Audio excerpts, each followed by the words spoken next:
lonely. If only I could meet a psychotic, basement-dwelling NEET who spams racial slurs on 4chan all day. Don't worry, my lady. I'm right here. I'll be your gentleman. How's it going, everybody? It's your boy Bobby Wolf, and today we're gonna be looking through r/Neckbeard things and r/Talesofneckbeard for some of that cringy goodness. We've also, dabbed a little bit of r/nice guys, just to give it just a tiny little bit of spice. Let's jump right into the content, shall we? Did you know you can rent a girlfriend in China for only $31 a week? China, I'm coming. I have to only imagine that this has to be like, one, that's obviously fake, and two, if this was sort of real, it would be kind of like To Rent a Girlfriend, where this is just like for confidence boosting, not really for like girlfriend. I think they just was mistaken that because you're my girlfriend, that means you have to do what I say. Like, they think that, which isn't normally true, or well, first off, it's not ever true.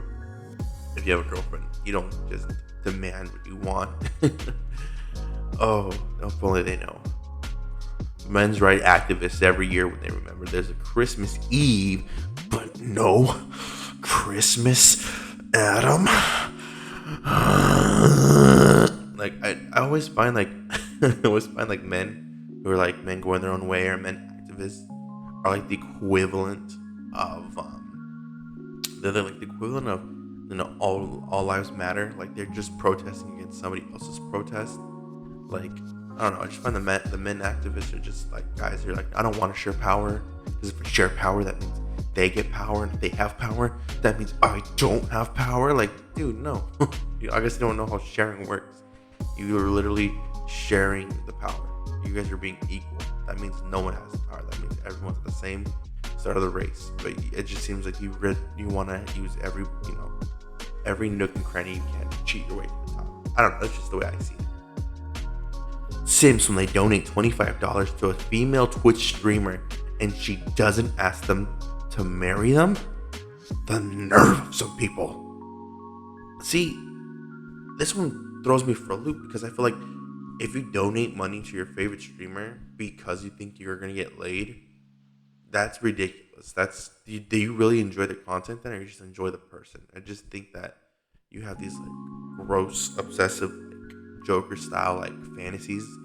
Like, you're literally like fantasizing about this person, like she's gonna like appreciate that, when there's probably people who really do enjoy her content and really do like, are like, you know what, I'm gonna donate like $200 because I really want to see her content, like, go forward.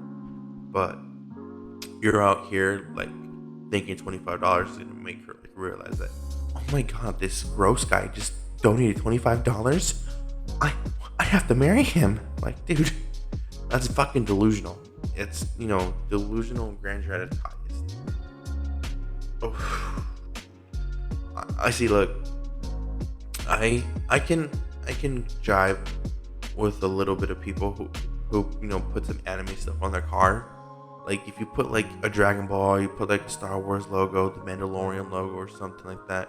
If you put that like all around your car or some parts of your car, that's cool. I think that's dope. That's a cute little reference. I dig it. But when you deck out your entire car dedicated to anime waifus, especially when they're in like the compromising positions, dude. One, it's not a good idea, because everyone has to see your car. You're definitely gonna piss people off, especially people who don't know what that is. Two, I've never seen a woman who's gonna go, you know what? Wow, that guy is so fucking cool, who has anime titties all over his car. And three, this just screams virgin. I'm sorry, this definitely is gonna shoo women away. If you're all, oh, I like my 2D waifus over 3D any day, then, bro, well, you showed it. You showed me. $50 for this Mario figurine? Oh my god, it's a steal. $5 for deodorant? Nah, I'm good. I like my natural musk. Plus, I shower anyways. Dude, if you just shower and you don't use deodorant, dude, that's fucking gross. I'll let you know right now, no amount of shower can get rid of body odor smell. Like BO is something that like a shower does not fix. I remember there was a time where I think I forgot, like I didn't have deodorant for a week, and I was just showering like crazy. But that smell doesn't fucking go away after you shower. Deodorant is the only thing that like tackles it. So don't be a fucking moron. Get deodorant, please, please. I'm tired of smelling people's body odor sometimes. She's probably fucked by like 50 dudes in the past year and is finally looking for a kind gentleman to take care of her. Still exposing to its skin though. What the fuck is wrong with you people? This genuinely makes me think you have a forest of a beard growing from your neck. My alpha beard is at least 10 times manlier than your beta hair. Cute, coming from a dude called Hemorrhoid Liquor. Hemorrhoid Liquor. That's funny, like butt liquor. I'm a child. Don't blame me. But dude, if you use like the alpha beta kind of mindset, like I kind of see it like a pseudoscience where like it's cool to reference to, but if you actually truly believe like that makes all the sense in the world, you're garbage, you're trash, dude. Like I believe in zodiac signs to a degree. Like I'm not gonna like base my entire life on it, but I think it's fun to play with. And the whole beta alpha thing is a fun concept too to play with. But if you actually believe like, you know, burping in front of like, if you believe in everything that's in it, you're trash, dude. Because one, even if you believe in it just a tad bit, you would know that like being an alpha male doesn't mean you have to like, you know, smell like a fucking trash can and stuff. It just smell good. And you don't bring people down. An alpha move isn't bringing people down. That's a beta move. Like an alpha move is, you know, like taking care of your friends. You know, when a girl's like, "Oh, your friend dresses so nice," but like, "Oh yeah, like I love how my buddy dresses. He definitely has like a slick style." You know, hype your boys up. Don't just be like, "Oh, I dress better than him. Look at my fancy fedora." Like, don't fucking do that. You're just literally, that just sounds sad. It looks depressing, and frankly, it's gross. Asian girls when a neckbeard brings up his Asian fetish. Oh, hi there, my lady. I'm gonna head out. Dude, I've never understood what their attraction to Asian women was until I kind of figured that, oh, they think Asian women are very submissive because they think, oh, she's submissive. My lady won't ever talk back to me and leave me. Like, they don't like strong women because, and feminism, because they think, oh, if women have so much of a choice, they won't ever choose an alpha male like me. Like, no, dude, like, you're stupid if you think Asian women aren't very, you know, strong and aren't very, like, dominant at all. Like, dude, I'm sorry to break it to you, this isn't like fucking 18th century Japan and they're not gonna just do, hi, like whatever like, their husband says, dude. These bitches will fucking throw down hands, bro. Seriously. Well, female ruler. Okay, I'm just gonna do a regular voice for this one. Female ruler enjoys having sex. Medieval historians. Whores in history. Dude, if you enjoy having sex, like, no joke, that's cool. I mean, no one's gonna put that against you. I think slut shaming is stupid, and I've always thought it was stupid. I was like, dude, if a girl likes to fuck around, and you know she likes to fuck around, why are you out here, like, trying to tear her down? If she likes fucking, so be it, dude. Like, the fact that she doesn't fuck you, does that piss you off? Or the fact that you have feelings for her and she's fucking around, does that piss you off? Like, dude, you're literally getting mad. Sorry, I'm getting sick. My throat's kind of killing me. You're literally getting mad over a woman who's just living her life and having fun. But just because she's doing it and you're not getting any of that, like, reaping any of those benefits, you have the nerve to be like, she's a whore. How could she do that to me? I loved her. Like, dude, no, she doesn't give a fuck. She's having a good time. Leave her alone. Oh. This one. Guy friends who, okay, this is girl voice, hold on. Guy friends who are not attracted to you are one of the greatest things in life, and they get easier to find every year. Of course it's one of the greatest things in life to a woman. You get everything you want from a man, i.e. his time, his energy, and his money. And you don't even have to give him what you have to offer, i.e. the goods. It's a parasitic relationship. No. Dude, I'd love to be that voice. I don't think it's a parasitic relationship whatsoever. I think you have a female friend and it just be like all good. I think these guys just, they think having female friends means that they get rights to like fucking around and stuff. So they think like, oh, that's the only thing a man wants in a female, anything. So if you have all this, then what's the point? But I think they missed the point that what if the guys don't want to fuck the girl and they just want a friend? Like they just think look at a sex mind, like, you know, like, oh, what's the point of having a friend that's a girl she doesn't put out? Like, no, dude. Like I have friends that are girls, and one, I think they're attractive. I love all my friends that are girls, dude. I think they're badass. I think they're cool. I think they're hella sexy. But I think that that gets misconstrued. Like, oh, if you're attracted to your friend, you can't really be friends because you want to fuck them all the time. Like, no, that's not necessarily true. I think my friends are attractive, but I wouldn't want to go out of my way just to like bang them. I mean, if it happened, it happened. But like, you know what I'm saying? That's a different story. But these guys they think with a sex brain. And this girl who's like, oh, I just like friends are not attracted to me. I get that to a degree. I think this girl's probably gone through guys who are like quote unquote been her friend, but they really just wanted to fuck, and then, you know, they really weren't her friend. Like all they wanted in that relationship was sex, or like leading it to more than just a friendship. Which sucks because I know there's girls who really like hanging out with guys, and sometimes it's hard when all your guy friends just want to bang you. So I get it. Okay. This is the last one, then we're gonna jump into Tales of Neckbeard. We live in a society where being a gentleman is the worst crime known to man. First off, this Joker makeup is, I don't know why Neckbeards always flock to Joker. Probably because they feel like they're ostracized, or they think that they're crazy. I have a couple of friends who jive with the Joker a little too much, and they always worry me because they're always kind of tipping over to the Neckbeardy kind of realm where they're like, it just seems like all women are just gonna be mean to us.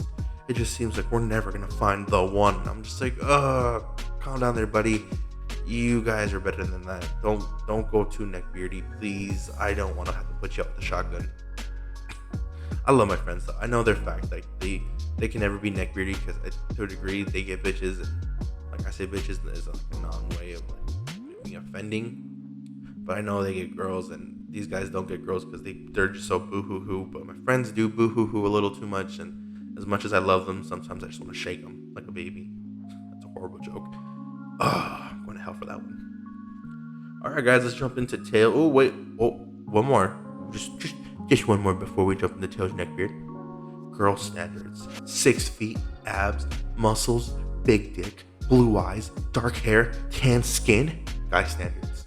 Not obese. Girls, you're a monster. Okay, first off, I don't think girl standards are like that. I think high school girl standards are, even like middle school. I don't know, like, but I don't think girls have these actual standards. If you say those are all girl standards, you're ridiculous. Like, I'm probably I'm 6 foot. I got muscles. I got tan skin. My hair's red. I don't have blue eyes, and my dick isn't big. I don't have abs. Like, no joke. Like, and I still get girls. But, you know, guys that said like they don't want obese women, it's funny because they're usually the ones who are obese.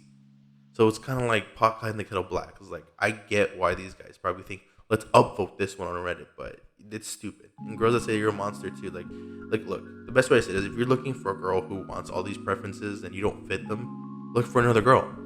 And guys, if you don't fit that, don't ever feel bad about it too. Like, it goes both ways. But if you're out here trying to, like, you know, validate your toxicity with somebody else's toxicity, all you're gonna do is just, you know, try to out-toxic the other person, and you're not gonna win because toxicity doesn't do anything for anybody. All right, guys, let's just jump into Tales of Neckbeard. I'm sorry for this like long wait, but I had this story, and I have to say I really enjoyed this one. It's called The Legend of Joe Beard, Chapter 1, The Titular Encounter, and this is by Blue Knight. So let's jump right into it, shall we?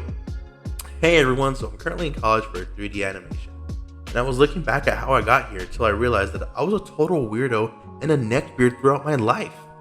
So instead of sulking at the cringe I made, I decided to share my story about the journey of transforming to a neckbeard and my transition out of it. Hey, good looks, man. I'm happy to hear that, you know, these people kind of snap out and gain a couple senses. And hopefully I would remember to post more in here. I hope you do. Without further ado, I introduced Chapter 1 of Joe Beard, The Legend of Joe Beard. My friends call me Joe, so thought it would be interesting. So I'd like to start things off with my first known cringe moment when I was caught staring at a boobs of my friend and apologized loudly like a dumbass. Hey man, we've all been there. I've never apologized, but I've caught staring at my friends a couple times. This is a story about the time as a neckbeard and my transition out of it. To this day, I still feel a lot of cringe when I look back at the high school life, but it was something that I would accept because if I didn't even learn back then, I wouldn't have learned today. Hey, amen. And even with that cringe, I would still feel proud of my progress to the man I am right now. Hey, that's what I like to hear. So for starters, I've been someone who has lived in multiple households. My mom, my dad, and my grandparents. I have mainly lived with my mom and my sis, which was mostly been on hard times. Which from some videos that I've watched may have caused a little bit of my neckbeard ways. However, I was also spoiled to the brim by my dad and grandparents and treated as if I was the reincarnation of Jesus. So it was a huge bundle for me. Hey man, my grandparents treated me like I was Jesus for a bit. It was pretty cool. I mean, I think I'm one of their favorites. Maybe not the most favorite, but I do pretty good enough that my grandparents think I'm not a screw up. However, during my time, I was developing my Joe Beard personality. I was taught by my family, as well as comics, video games, and some books on knighthood, they should still respect your women as queens and princesses. This will be important later. It wasn't until the end of 8th grade, 14 years old at the time, hey, I was 14 too, at 8th grade, that I started to become a bit of a neckbeard, where I was pretty much the annoying kid around. I made a ton of mistakes when I wasn't thinking about telling someone that my friends had a crush on them. Oof, buddy, stop. Continuously saying that my teacher looked like someone from the 1950s when I was trying to compliment her dress. Yeah, I can see how that kind of comes off wrong. And went head over heels for a girl, treating her as my lady. And for this, I want to focus on my lady part for now. Oof. Here we go. This guy had him a lady. It was 8th grade science that I started hanging out with this one girl. Let's call her Ruby. Was Cuban, plump, and all the things that would make a neckbeard go crazy. Hey, my homie has some spice in him. Hey, I can jive with that. I love a woman with some spice. Now, as someone who was lengthy, pretty tall, and had a bit of a stubble on his face, I didn't look like a typical neckbeard. But, good lord, was it far from the truth. So one day we had a substitute teacher for our class, and he was the one substitute that everyone wanted. He was cool, funny, and didn't hold back from his jokes, apart from everything inappropriate, of course. Hey man, I had a substitute like that. Oh my god, I had a couple substitutes like that. We used to have one called Mr. Shipley, this old retired Marine. He was cool, very straight to the point, but he would always bring stuff in where he hunted and stuff, like foxtails and stuff like that, like pelts. It was cool. I actually really tried with him. He used to take the guys out fishing. It was cool. I thought he was a dope ass guy. So me being a prepubescent boy, I couldn't help but glide my eyes towards Ruby's chest at the time because puberty was a huge bitch, bro. If Big Mouth has taught us everything, it really is. It really is. And my teacher, being the man he is, kind of walked up to me and told me in a funny way of, best keep your eyes away from them. Oh, he got him fucking looking. Oh, that's the worst. I hate when you get caught looking. Sometimes you have to justify it. This is a funny story. One time I got caught looking in a girl's direction, and she looked at me with her eyes. And when you get I had to make a decision. I'm very confrontational. I'm not confrontational, but I'm very okay, if I look away, I look like a bitch. So I just straight looked through her. And when she waved at me, I was like, oh, I pretended oh wait, sorry, I dazed out. I wasn't paying attention. Because I was if I look away, it looks way too obvious. I've been there, buddy. And this is where it got worse. Because of my idiot brain, I felt really awful that I kind of insulted or embarrassed my lady. But the next words that I have blared out was, I'm sorry for staring at your boobs. Yikes. He really said it. Wow. He straight up said that.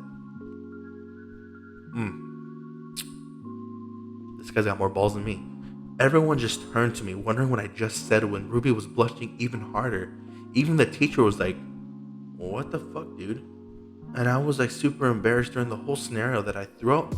I thought about booking it out the door and wanting to hide, but I just stuck around like a dumbass and begged them to move faster. Oof, my guy. Surprisingly, Ruby and I still remained friends throughout the high school, but even after that ordeal, the Joe Bird had just begun to run amok. I hope you enjoyed chapter 1. If you liked it, feel free to comment that you want more. Dude, I want hella more, dude. I love this content. I love the fact that you kind of just jumped out of that. like you were able to kind of snap out of the neckbeardy ways and realize that you can't be doing this all your life. You know what? That's cool. Hey, good on you, Joe Beard. I'm happy that you no longer Joe Beard. You went into your caterpillar form and became a beautiful butterfly. And for that, we're gonna end the video here. But if you guys really enjoy the Joe Beard tale, definitely go on Reddit / Talesofneckbeard. Find the author and give them that comment. Tell them you're from here and that's how you heard my story. Because I'm gonna cover this. I hope part 2 comes out. I would love to do a part 2. But anyways, guys, we out of here. My throat's killing me. Peace.